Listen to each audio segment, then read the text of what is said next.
Bad Influence time again, and in a full programme this week, a new way to add video footage to games. Here's to us. Hey. And our main review this week is the long-awaited Street Fighter II Turbo on the SNES.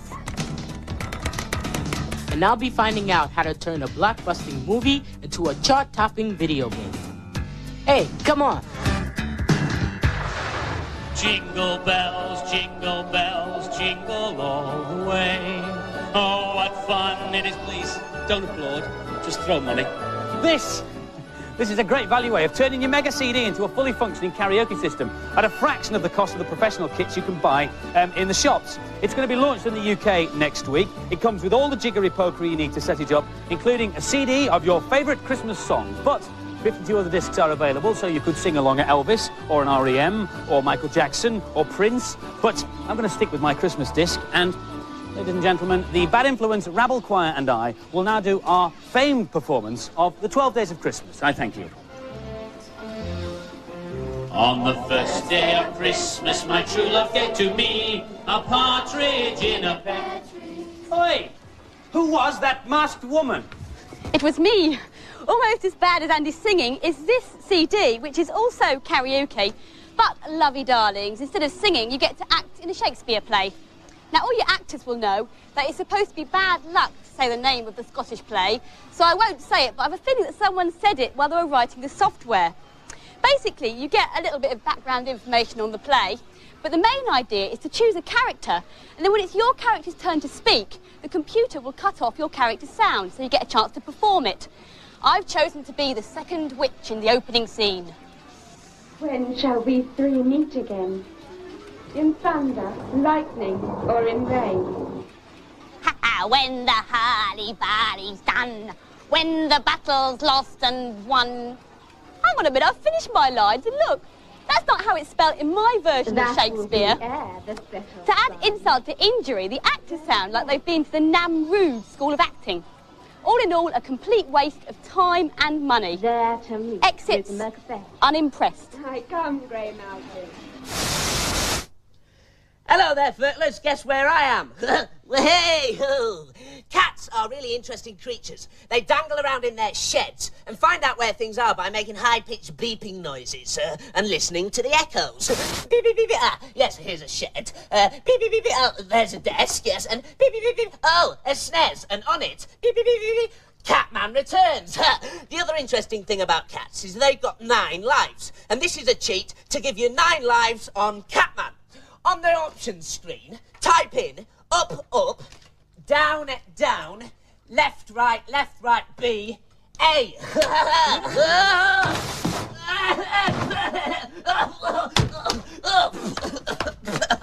Don't worry, 8 lives left. 8 lives too many, if you ask me. In 1986, a new arcade game took over the world. It was called Street Fighter, and it really was the granddaddy of all beat-em-ups. Then in 1991, we got Street Fighter II, and that made its console debut on the SNES last year. Last Friday saw the launch of the Turbo version. It plays like the Champion Edition arcade game. You control all 4 bosses and can play the 12 World Warriors at turbo speed. Here's Alex. I've been looking forward to this one for quite a while, and I'm hoping it's been worth the wait. This is me playing Chun-Li. She's still got all her old moves. What I'm going to try and do is attempt a new fireball, which is quite tricky because you've got to do 180 degrees on the pad. There, I've done it. And you can blast over Guile. This is me and Katie in the 2-player mode. We've both chosen to play bosses. That's a big difference from the original edition. Also, we didn't have to put in a cheat code to play the same character. Also, the major difference is that you can have 4 stars of turbo power, which means you can pull off your moves quicker. This is M. Bison against Wright. In the first game, they were a lot stronger than all the other characters, so in this one, they haven't been given an extra special move, so it sort of evens out the gameplay. If this was the first Street Fighter game, then it would definitely be a 5, but unfortunately, it's not much different from the original one, so I only gave it 4. I like the way that the music changed with each background, but the special moves were really hard to do. It's pretty good generally, but the special moves are baffling, and the voice could be better. And so the final scores for Street Fighter II Turbo, the girls gave it an excellent 4 out of 5, and the boys thought it was a top game too. 4 out of 5 from them. Here's a quick reminder of how our scoring system works here on Bad Influence. 5 stars means an absolutely perfect, faultless game. Nothing should spoil your enjoyment of it. In fact, Street Fighter II Turbo would have got 5 stars if it had been a new game, but as it was just a rejigged version of an established one, it only got 4 stars. And 4 stars means an excellent, above-average game. Only Famine, War or Des O'Connor should spoil your enjoyment of that. 3 stars, an average game. Pretty good, but there are probably plenty others on the market just as playable. 2 stars, dull. Dull, dull. Do not play this game unless you are the kind of sad person who plays games that are dull, dull, dull. And 1 star, well, you could probably use the box to keep newts in, but I should think they'd escape. And remember, the people who review games on Bad Influence are people who buy games, unlike the magazines. Now it's time for our American report with Z Wright, and this week Z's in California, heading north out of San Francisco on the Golden Gate Bridge. What have these games got in common? Super Star Wars, James Bond, the Duel, Lawnmower Man, The Little Mermaid, and Jurassic Park. That's right, they're all based on movies. And just north of San Francisco is where the games industry and movie industry collide head-on. This is San Rafael, home to LucasArts, the only games company in the world run by a movie producer. First, George Lucas created the Star Wars film trilogy, and then the game blockbusters. Super Star Wars was last year's big Super NES success, and then came X-Wing, the brilliant space battle simulation. And now the long-awaited Super Empire Strikes Back. If you're a fan of Super Star Wars, you're gonna love Super Empire Strikes Back. It's a bigger game with 12 megabits instead of 8, and it plays like a dream. There's a new Mode 7 trick, which adds hills and valleys to your 3D race across the snowy landscape looking for walkers. And when you find them, it's just like in the movies. I've always wanted to do this. Other new features mean you can run and shoot at the same time, and your lightsaber is an even more deadly weapon. The next big Star Wars project is Rebel Assault, which LucasArts are developing for PC CD-ROM and Mega CD. It's an intense arcade action game which has been rendered entirely using 3D graphics. You can fly for the Rebel Alliance in X-Wings, A-Wings, and even snow speeders. This meteor storm is one of the playable sections of the game, and the cutscenes which link the 15 levels are visually stunning. 400 miles to the south, another big games company is working on its own movie tie-ins. Virgin have got 2 mega releases coming up. Aladdin is based on an animated Disney movie. It's unusual because the game graphics were originally drawn by Disney animators on cells. Virgin's other big movie tie-in is Demolition Man the Game, based on Demolition Man the movie starring Sylvester Stallone and Wesley Snipes. The actor shot some special footage during the production of the movie to be digitized into the game. The actors are videoed against a green screen in all the positions that will be needed in the game. Good. Let's go to position 2 right here. What we're seeing here is some examples of shots that we took from Wesley Snipes. And here is actually Mark D'Alessandro, who is Sylvester Stallone's body double, getting blown away quite nicely there. Where the green material is now, we can replace that with a computer-generated background. We remove him out of the green mat like this, and then we can place him anywhere we want him. And this is done frame by frame. Next step is to clean up the frames one by one in a computer paint system. You can see it's very rough. I have to go in, magnify, and I clean up the image, making sure there's no pixels that really stick out and make the image look of poor quality. Once I've done that, I will fill in the background to black. As you can see, the black makes the green pixels stand out, so I have to get rid of all of these. The artist checks the image against both a white background and a black background. When he's happy with both, he can run the finished animations. Effects like gunfire and blood are added later. Meanwhile, back at LucasArts, 2 new characters are coming to life in their own graphic adventure. Sam and Max Hit the Road was inspired by a comic book, not a film. The programmers are using full-scale movie production values in the development of the game. Starting with movie-style storyboards, the artists produce color pictures which are scanned into the system and then animated. Even the extras have their part to play.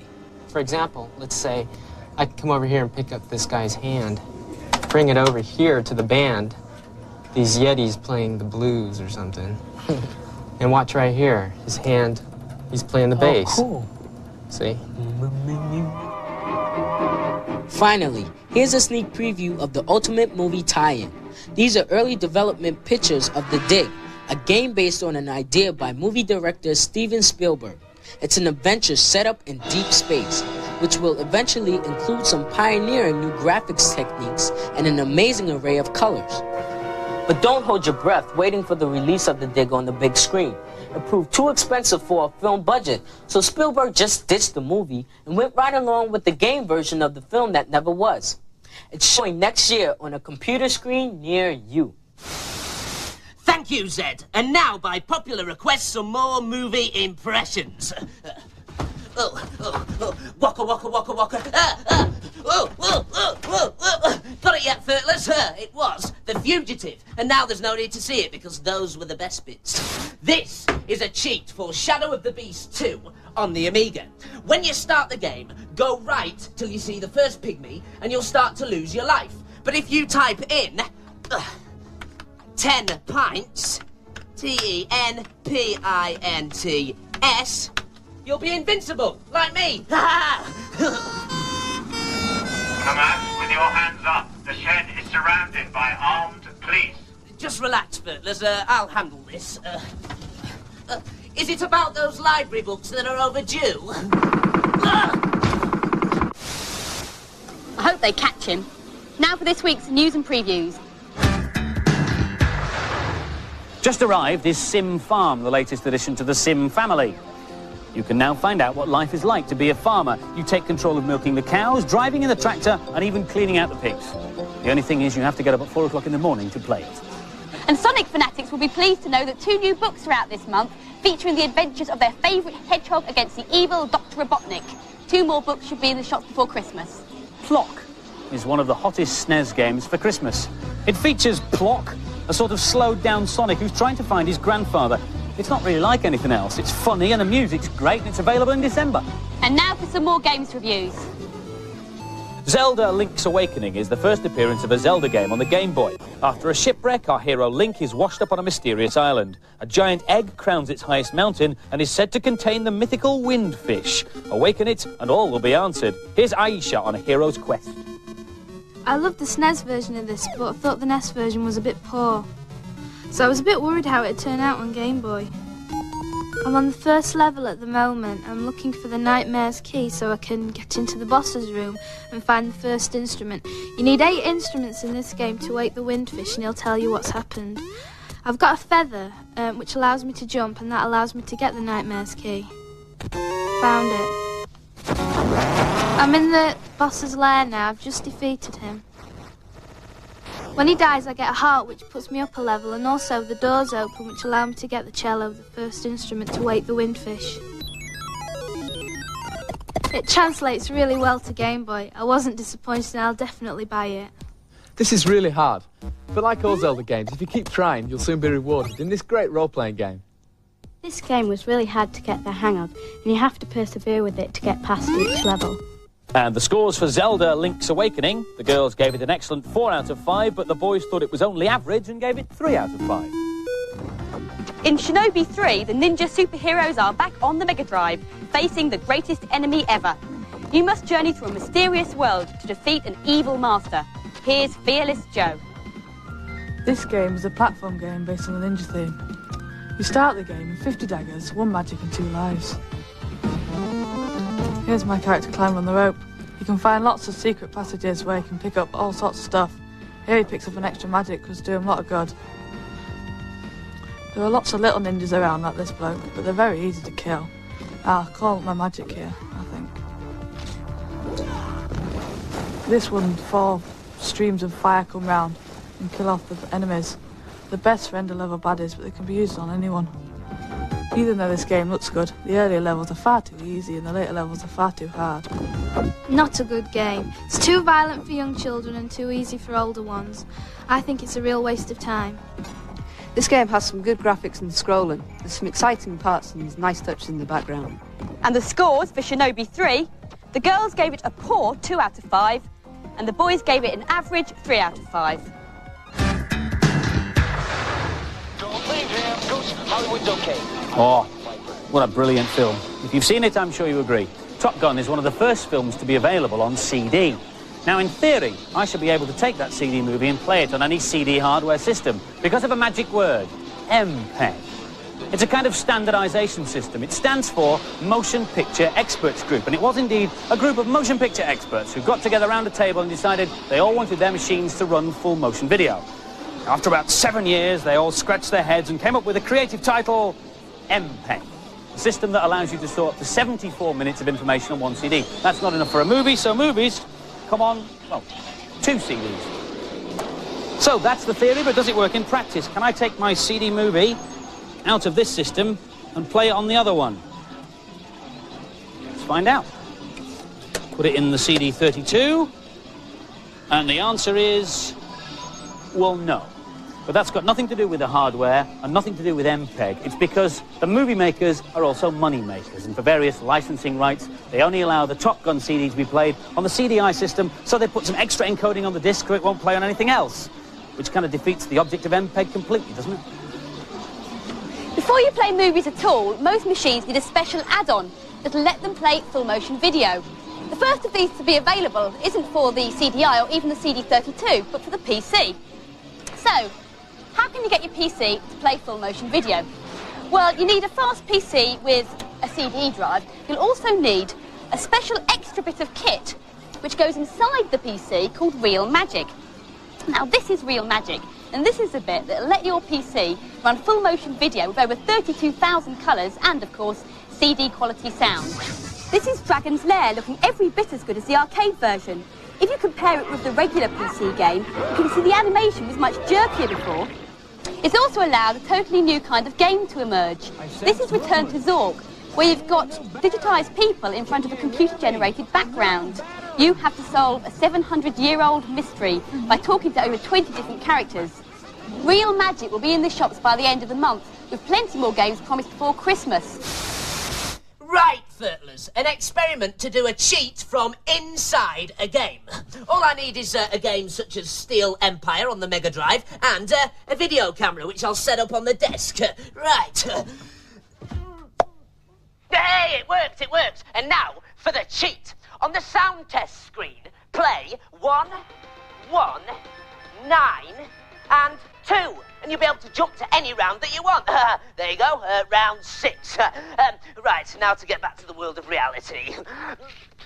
Help, I'm stuck. Andy, violent. Best place for him. If you want to record the Data Blast, set your recorders now. Last week's competition was to win a CD32 plus software and, of course, the Bad Influence t-shirt. The question was, what is the other name for the chess piece known as a rook? The answer is Castle, and the lucky winner is Joseph Butler from Bangor in County Down. Well done. This is a Super Famicom telly from Japan. The cool thing is it's got a SNES built in. Look, the cartridge slot's at the top here, and down in the bottom left-hand corner is where you plug in the controllers. And this controller is called a Patriot. This has special buttons with all the special moves for the characters built in. It's almost impossible to lose, unless you're Andy Crane, unfortunately. Now, sadly, we can't give you this telly as a competition prize, but we can give you a bag. And in it, we will put a SNES, and the Patriot pad, and the Turbo, and the Bad Influence t-shirt, and loads of other goodies. And you get this brilliant pair of boxing gloves as well. The question is, what is the name of the female fighter in Street Fighter 2? Phone in your answers on 0891 700 100. Calls will cost no more than 25p, but make sure you get permission from whoever pays the phone bill before you phone. Lines will close at midnight on Monday. Bye-bye. No. Oh, bye. Oh, did that hurt?